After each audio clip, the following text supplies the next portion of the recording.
not have you in for a coffee, no? Huh? Did he not have you in for a coffee out here in the cold all day? No, not here all day. No? Oh, I got cut off there. Did you see your man, did you? Did you see your man outside there? See that too? I'll fill you in now, but these two lads over here, they're the lads that they say they're Irish, but they're taking photos of innocent Irish people, and they sell your photo to the mainstream media, them too. I caught another one earlier on when I came in as well. Fucking scandalous scoundrels.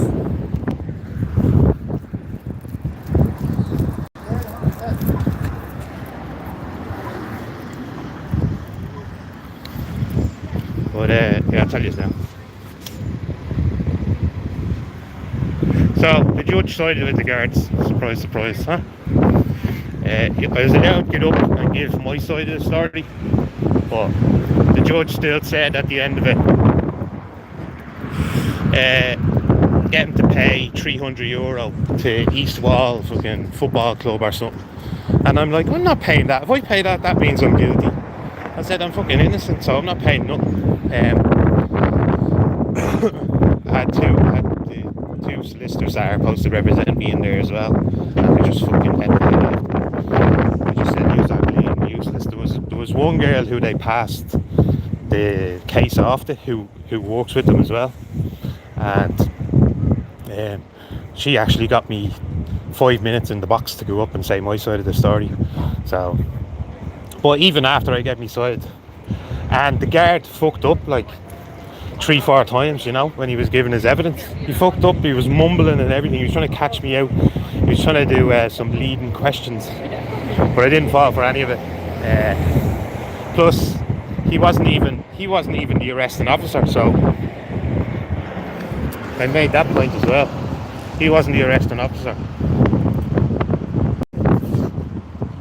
And like walking out, I was like, Jez, you even put your hand on that Bible and said that you wouldn't lie, and you got up there and you lied about 4 or 5 times, you know. He didn't have a notebook to outline everything that happened there. He said, oh, it's pretty hard to write down notes when you're having objects thrown at your head, you know. And then that's when my solicitor came in and goes, Mr. Turner, do you remember seeing any objects being thrown? And I was honest, you know. I was like, well, there was one incident where there was a load of 12 and 13-year-olds throwing stones at the guard, and there was myself and a couple of local mothers from Darndale telling them not to do it, you know, because they're just making it worse. So we were telling them not to do it. But sure, you know, children aren't going to listen to you, you know, especially if you're not their parents. But yeah, after it was all said and done, he still sided with them. The judge actually still sided with them. The solicitor tried her hardest, like she was like 4 or 5 times. She was like, this needs to be thrown out. I mean, they've no evidence against them. They've nothing on them. But the judge finished off then by saying, right, well, he can go and pay. He can go and give a charitable donation of €300 to Eastwall Football Club, or he can come back on the 16th. I think it's the 16th of April. I think, and yeah, he can appeal it if he wants. So I'm going to do that. I'm not like, if I pay anything, that's just like me saying that I'm guilty, you know, or accepting that I'm guilty. Sorry for the wind. So I'm not going to pay nothing. I'm just going to go back on the 16th and appeal it, you know. I mean, they think they're like wasting me time or whatever, don't I? I'll make more time for this. Oh, you fucking too right, you lied, you know.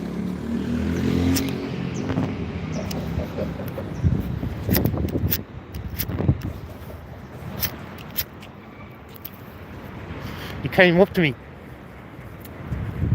I was sitting in the court 20 minutes ahead of time, and he comes up to me and he goes, "Are you John?" And I was like, "Who's asking?" And he goes, I'm Garda Clifford." I go, "Oh, nice meeting, first time I've met you." And he goes, "What?" He goes, "No, I was the one that arrested you." I said, "I've never seen you in my life. Don't know who you are. Like, I'm very good with faces," I says. And I said, "You weren't the one that arrested me." I said, it was Mr. Alan McDevitt that arrested me on the 15th of July, 2024. Not you." And he kind of shrugged his shoulders. So I throw one back at him and go, "Have you got your evidence with you today? You got your evidence with you?" He goes, "Talk to your solicitor," he said. But even though they had nothing, they didn't even have a notebook, they didn't have no camera footage, they didn't have anything, the judge still sided with them, you know? And I was clear and precise. I got about 5-6 minutes to say my piece, which I'm grateful for. Like, at least I actually got to speak, you know? But even when I was up speaking, the guard got to ask me 3 questions while I was up there, you know?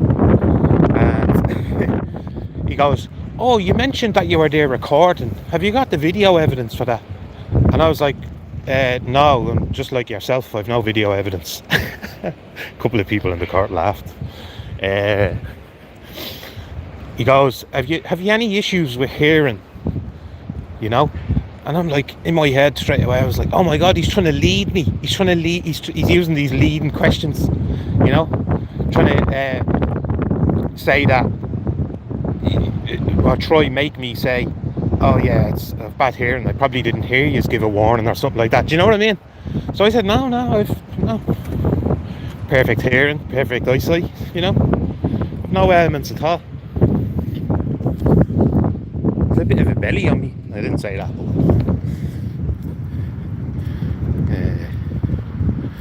It's that guard facilitating and complicit invasion. They fucking are, Tony, you know? And that's why they did that day. That's why they don't want more Irish people out there recording what they're doing, you know? I'm nearly sure YouTube, they're probably listening into this conversation here, I'm nearly sure YouTube got a call from the guards that night, because by the time I got home, my video was gone, you know? I got home about 1:30, like I said to you, and they had already got rid of my video of Coolock. So here's one to remember for future incidences. If you have a bit of storage, spare storage, and you see me going live at one of these things in the future, screen record it. Keep on a hard drive somewhere, or keep on a RAM stick, or a USB stick. Just so then, you know, you could reach out. Because I've no doubt that in the near future they're gonna be really monitoring my page, you know. Like I said, that day down in Coolock was more of a day of trying to embarrass us, trying to tar us with some sort of brush that we're not, you know. That was the whole point of the Garda going down that day. It wasn't to go down and talk to the locals, or, you know, make the area safe. Everything was completely fine that day. It was only when the guards turned up that they were the ones that initiated, you know, attacking us, pepper spraying children, pepper spraying old people. It was the guards that initiated all of that, you know. So they purposely went out there. They're kind of like that other fella, that other chap with the counter protests. That hell yeah, you might as well just see it as the Garda when they turned up outside Crown Pinks. It was the Garda that were the counter protest to us that day, you know. And they had to make certain amount of arrests to sort of deter other people, other local people, other people across Ireland even, from simply videotaping their actions when they go out and look like they have their bloody... Is it too windy here? One word every 20 seconds. It's probably the wind's a bit strong. I can go to get a proper story with no wind around, and I'll go live later in the gaff and I'll tell you about it. But yeah, that was the whole point of them down there that day, was purely just to, you know, make us look bad. When it was kind of like I know the seriousness of these iPass centres going in everywhere. I know the seriousness of it, but like the atmosphere was nice with all the Irish people there, like all the people from Coolock. It wasn't just Coolock, you had people from bloody East Wall, you had people from different counties and all that were there that day, you know.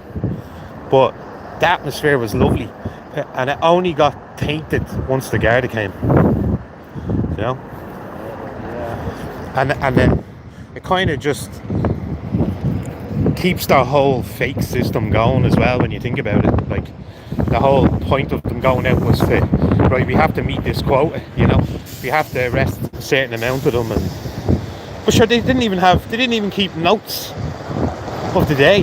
Like, that guard had no notes of the day, and he said, I didn't get a chance to write down any notes because he had missiles being thrown. I'm like, you're a lying, you just swore on the Bible and you're up there lying, you know.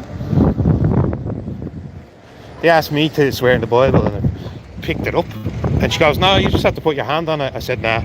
I picked it up and I put it on my heart, and then I said what she wanted me to say. So the guard certainly didn't do that.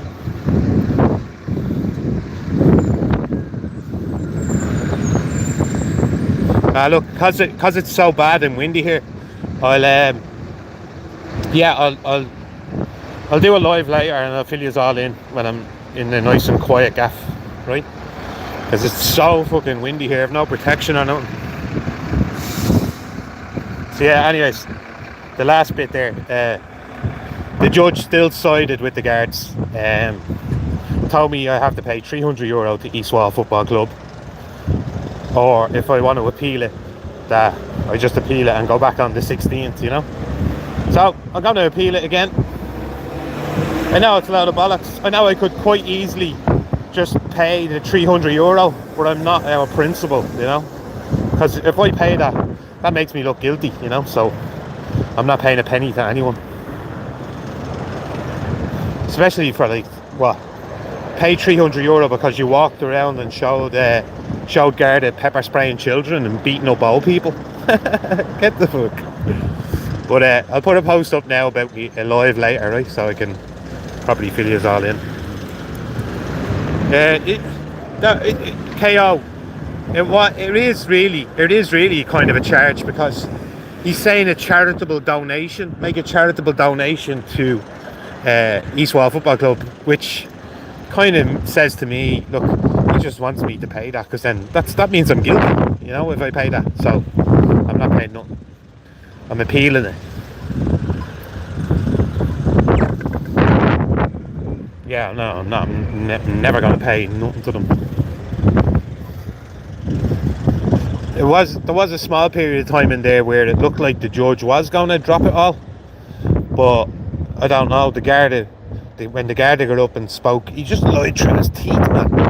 The Garda just lied through his teeth. And when I was walking out, I seen him and I go, do you put your hand on the Bible all the time and lie? You know? And he sort of sniggered a little bit. You know? The cunts feel untouchable, they do. But yeah, I can appeal. I'm gonna appeal. I'm appealing it. I'm gonna be back in there on the 16th of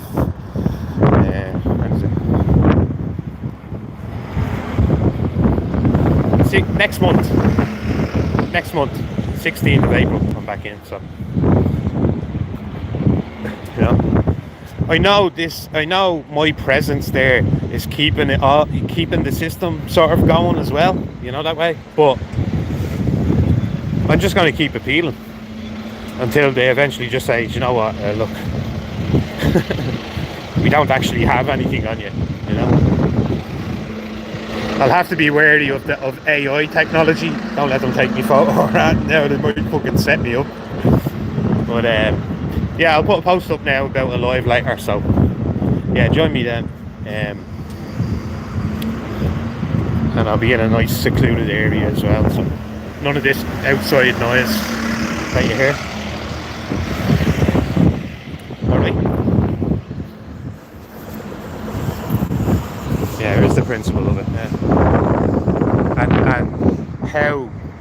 Do you know the one thing the one big thing about all of this is how the media outlets got our names.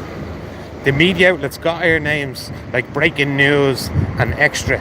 They got our names the same night we got arrested, and printed it all over the paper the next day before we were even like put in front of a jury or a court system. You know, we were actually in court while they were writing our names and addresses out in the paper. You know, so I'd be like, as soon as this gets dropped, I'm gonna be suing Breaking News and Extra. Gonna get the anti-solicitors on them. I'm not getting this shower of solicitors. Like there's one good one in the whole bunch of this company that are supposed to be representing us. So I got her again. I'm only going to deal with her. I'm not going to deal with the other two. They're an absolute joke, you know. And I talked to your man Tony outside. He's trying to give me advice, and I'm like, Tony, I'm just going to stop you there. He says, you represented me the first time I was in here, and you told me to go in, and if I want to leave now and get everything all done away with and everything, that I just go in there and just plead guilty. I said, what the hell is that? Like, you know? And he goes, no. He says, well, I have to give you advice on guilty or innocent. And I said, yeah, but you haven't once given me any information about innocent. You know? But twice you've mentioned guilty to me. So, what's that tell you? And then he walked away. So then there was the other solicitor from the same company still there, you know. The Holly one. And I was like, look, can I just get you to represent me, pointing at the other girl, because she's the one that got me the time up there. And I said, I don't want to be represented by Holly or Tony anymore. I said, I'd like you to represent me. She goes, yeah, I'll take your case on. So there you go. The one that actually got me time to go up, and when she was actually on the ball when it came to, like, she's looking at the guard. She got to question the guard a few times, and she says, how come you just have no notes? Where's your notes? You just have no video evidence? Did you just get any CCTV video evidence? And the guard's like, no, to everything, you know. So, but yet the judge still felt the need to, you know, prolong it a little bit. I guess the other solicitor was right about him. But when you do appeal, it's not in there. It goes to like High Court, and it's a completely different judge. So fingers crossed, huh? Fingers crossed. She knows, because, and she actually took time. This woman, Audrey is her name. She actually took time. She sat outside. We had a coffee in the canteen in there, and she sat down with me. And I know. I was telling you this morning that I was sick of fucking describing the whole day, but I didn't mind so much with this lady. She was very calming, you know, and she took down a big fucking A4 page of notes from me and threw them all out with him. But she scrutinised the guard something first, and he was kind of you know. So yeah, when I do go to appeal, she'll be the one representing me on the 16th of April next month. So yeah.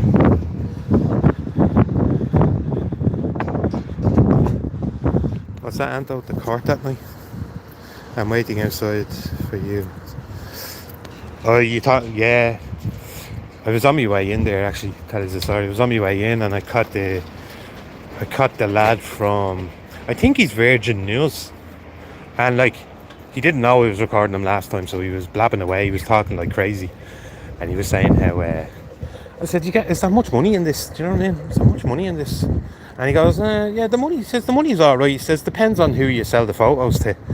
He says, but he says it has its benefits, other benefits. And I was like, well, like what? And he goes, well, you get like tickets to go in and see like football matches and concerts and all this. I mean, that's, do you know what? That's all like fucking backhanders. That's all that's saying to me. So you're happy taking backhanders, as long as even if it means having to stand outside the, I don't know what happened there. Yeah, Ando was saying there about the guys standing outside the court. It was the same chap who I caught last time, except he knew I had my phone out this time. Last time he didn't, and he started blabbing out. I was like, do you get much? Like, does it pay all right, for these photos, And he goes, it depends who the highest bidder is. So these guys go up there, stand there all day, taking photos of innocent Irish people to sell to the highest bidder. And he goes, of course, then it has its other benefits. I was like, oh, other benefits like what? He goes, like, you get like free football match tickets, free concert tickets. And I'm like, so they're just backhanders basically? Like you just happen to take backhanders? Like we'd see it as that, but they don't. They just see it as, more. Ah, cheers, William.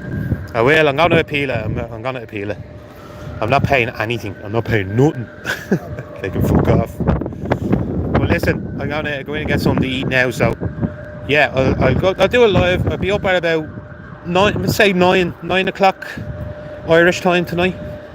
And I'll do a live from the house. And, I can fill you all in on exactly what happened.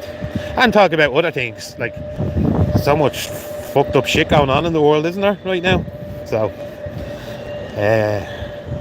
it's particularly the last 5 years, really. I suppose that's what's got most of us fucking heightened and aware about it.